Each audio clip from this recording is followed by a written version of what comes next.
বাংলাদেশের এই সবুজ চত্বরে আল্লাহর দ্বীন প্রতিষ্ঠার জন্য আন্দোলন করছে।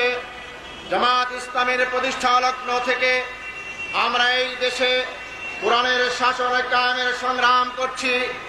যারা কোরআনের শাসন কায়েম হলে দুর্নীতি করতে পারবেন না, যারা কোরআনের শাসন কায়েম হলে শোষণ করতে পারবেন না, যারা কোরআনের শাসন কায়েম হলে নিজেদের অর্থনৈতিক সুবিধা ভোগ করতে পারবে না, জামাতের প্রতিষ্ঠা লগ্ন থেকেই তারাই জামাতের উপর আঘাত হেনেছে, জামাতের আন্দোলনকে স্তব্ধ করার চেষ্টা করেছে, জামাতের পথ রুদ্ধ করার চেষ্টা করেছে। ইতিহাস সাক্ষী 41 সাল থেকে জামাত ইসলামী হাঁটি হাঁটি পা করে আজকে একটি বিজয়ী শক্তি হিসেবে আত্মপ্রকাশ করছে।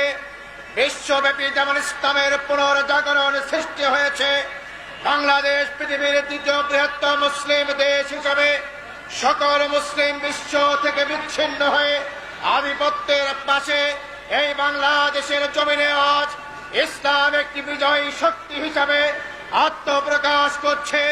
আর সেই লগ্নেই ইসলামকে যারা বরদাস্ত করে না, ইসলাম কায়েম হতে চায় যারা চায় না, তারাই আমার জয়নাল ভাইকে হত্যা করেছে।